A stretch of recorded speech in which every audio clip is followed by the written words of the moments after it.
I'm finna drop me a mixtape too. Cheeseburgers and fries. I can make it, you feel me? I butt out the cut. I get to skipping across the street. I'm walking fast as hell. Bro, why you see the come flying up the street, all you see is a ponytail like this. Like she's looking for some shit. What the f? Like I find up the street, it's murder. I get to the gate. I grab the gate, as soon as I turn around, bro, while the passenger door pop out, boom, it's JMoney. On Richie Jerk, on Joseph Coleman, on everybody I love. I swear to God, it's JMoney. He pop out. I'm talking about I freeze, he pop out with some janky ass gun, click, click. That literally nothing come out of that. Like, I don't know if it was on safety. I don't know if that was a jammer. I don't know if God was on my side. But on my dear little brother, on JoJo, I swear to God, that nigga could have I literally froze for like 3 seconds. He click. It finally clicked to my head what's going on. Oh, this nigga. It's the first week of September in the year 2013. A time of celebration for its Labor Day weekend in the city of Chicago. However, violence decided to run amok instead, resulting in multiple deaths and injuries, making it one of the bloodiest weekends in the city's history. Among those who lost their lives that day was a man by the name of Jerome Wood. From about 10 in the morning yesterday through very early this morning, there were at least 13 people who were shot across the city. 3 of the people who were shot died, and they included a 16-year-old boy, Maurice Knowles, who was shot while sitting on his front porch yesterday evening. That shooting happened in the 10500 block of South LaSalle around 5:30, and it was the second homicide of the day. Earlier around 2 o'clock, 21-year-old Jerome Wood was fatally shot on the 6600 block of South Rhodes. Known to his peers as JMoney, he was not only affiliated with gang members in the neighborhood, but was known to be a ruthless one himself. Some words friends used to describe him were bully, aggressive, and enforcer. So it appears JMoney was someone whose name was not only respected, but feared. As for his gang affiliation, he was said to be from the notorious Oblock region in Chicago, with ties to persons like Lil Durk, Chief Keef, Lil Reese, and the late King Von. Money parts, that from JMunna? Yeah, that's my boy, yeah. JMunna, yeah. So that's what, like, cause we see a lot of guys from, they got money in their name. Everybody get it from the same. Yeah. Hey, you got any crazy JMoney stories? Yeah, we got so many of them. I remember when I first come home, right? I come home from boot camp. I got a bald ass head. He getting that, I'm finna cut my man, I'm finna make that bald. Damn, folks wanted to be the boot camp with you. He said he was finna cut his dreads to get bald. Act bad. Folks trying to get bald with you. Yeah, oh hell no. That's what's up, man. A member of the Black Disciples gang fraction, JMoney was no stranger to the death surrounding him. In fact, he was seen declaring war on his enemies wearing clothes that threatened their existence. On one shirt, the letters GDK could be seen in bold black lettering. This translated to having the meaning Gangster Disciple Killer, which meant that all Gangster Disciple members were liable to lose their lives if JMoney crossed their path. Little did JMoney know, his own life was soon approaching its end. On September 2nd, 2023, a female companion redacted in reports contacted JMoney for transportation, listed in documents as Jerome Howard. It states he picked her up at approximately 10:05 a.m. in the 2007 white 4-door Hyundai Sonata. According to reports, another male was also in the vehicle. JMoney had no idea someone was plotting on his life as they drove to retrieve the female companion's laundry. It appears that the intention of requesting transport from JMoney was that she could pick up her clothes to wash. Everything seemed fine. The female companion called JMoney once more so he could return and pick her up in the 6600 block of South Rose Avenue in the West Woodlawn neighborhood. That's exactly what he did. However, someone was close by waiting for the right opportunity to strike. JMoney would go to the truck to assist the female companion with placing the laundry in the truck. At this point, reports state that she returned into her home to retrieve her purse. While this was happening, the male affiliate who was in the vehicle with JMoney picked up on something that looked suspicious. According to court documents, he recalled seeing a silver, prime color Chevy Impala with 2 persons inside while they were in traffic earlier. He happened to look into the Impala and observed a male of African ethnicity wearing long dreads and a baseball cap. The passenger, however, was tucked away, hiding from view. Fast forward back to JMoney placing the laundry in the trunk. The male companion inside the vehicle notices the same Chevy Impala at the end of the street, near the corner of 67th and Rhodes. At this point, it was clear that they might have been trailing them, but the question was, for what reason? The time is around 2 p.m. inside the apartment. The female companion is retrieving her purse and later tells investigators she heard several gunshots, and when she came outside, the white Hyundai was gone. As she walked to the side of the building, she observed JMoney lying on the ground bleeding. He's been shot. In a rush to save his life, she allegedly began performing CPR. The male companion claims to also hear the gunshots, and at that moment, he jumped into the front seat and drove away, leaving JMoney to fend for himself. He claimed to have witnessed JMoney fall to the ground, then attempt to get up and run, but was chased by the shooter to a parking lot and shot. JMoney's affiliate then stated he left to pick up someone to return to help, but when he returned, the cops had already created a blockade around the scene.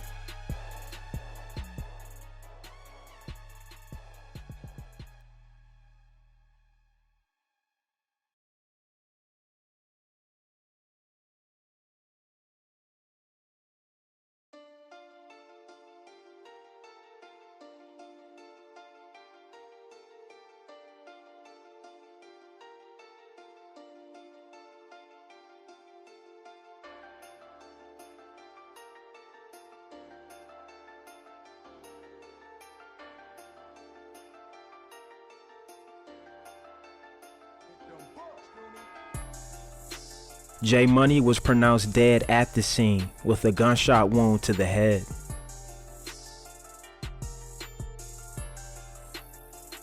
Official reports list his cause of death was recorded as multiple gunshot wounds. Witnesses began sharing with investigators their accounts of what happened, and the one thing present within each of them is how quickly things went from a normal day to one filled with bullets around their home. One witness named David Weston, who lives across the street, said he was inside his apartment building when he heard gunfire. He then heard a female voice screaming that a friend was just shot. Another stated that the violence from gangs was a deciding factor in moving from the neighborhood. The murder was done, but who was the one who pulled the trigger? Being a gang member, death is part of the job. If you're lucky, you spend the rest of your life behind bars instead. Rumors began circulating about what happened to JMoney. It's alleged that the female companion, who was rumored to be his child's mother, set him up for his rivals to murder him. Former Oblock gang member J Hood speaks on the homicide in a Cam Capone interview.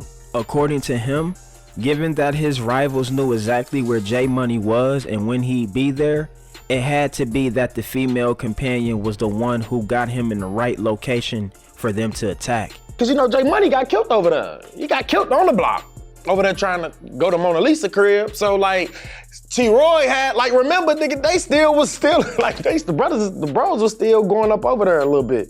Our females was hanging with them. What happened with JMoney? Oh, he was going to see Mona Lisa, and man, you know she got that man set up. I don't care what Who's Mona Lisa? Well, let me not put that on her name. God forbid she did that. I hope she didn't. But most times it happened like that. JMoney was going over there to visit his BM. And next thing you know, the ops knew exactly when he was coming, and they killed him right on her doorstep. And Prince Drayton was in the car. That theory quickly spread, but what's more, The theory included how JMoney was allegedly ended. Rumor states that after chasing him, the shooter stood over him and fired multiple shots into his face. If it were true, it sounds like something personal, which many speculated to be retaliation for something JMoney did in the past. Being that was the lifestyle he lived, it wouldn't be far-fetched to arrive at that conclusion. Dre was in the car and I saw Dre, bro, and it was broke down. Like, when I saw Dre, he was beat down. Like, bro, cause they did it right in front of them. And mind you, he probably was terrified cause like they could have looked at the car, tried to come. But yeah, they saw JMoney, I don't know if, you know how people beat us, so they like, we saw the whole time. You ain't see, cause when the shots blew, you ducked. But then when they left, you looked up. But they saw what they saw, bro. Dre did. I think it was only Dre in the car that I can remember. It didn't take long for someone to imply that they had a part to play in the murder.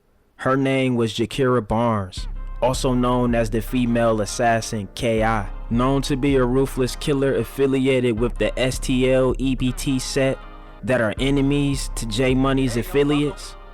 What she said meant a lot in the public eye. K.I. took to her Twitter account with disrespectful words that insinuated she was the one responsible for ending the life of JMoney. The more time prolonged, the more speculations began to take root. K.I.'s name also found its way into those speculations that implied she, along with the shooter by the name of Lil B, were the ones who targeted JMoney.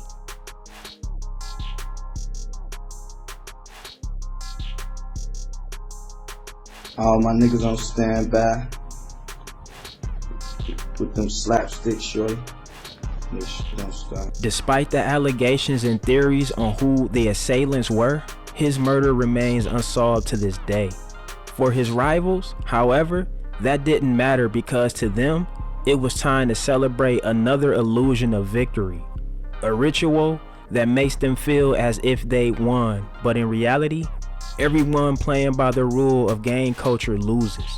JMoney's name has become the target of many jokes and disrespect by rivals as they continually rap lyrics that paint the gruesome details of his murder, adding even more credibility to the rumor. Fuck JMoney. Fuck JMoney. Fuck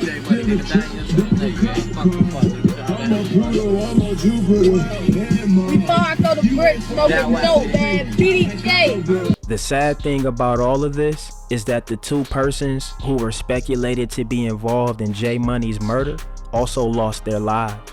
First, Lil B, in March 2014, was gunned down by law enforcement, leaving his friend K.I. to mourn.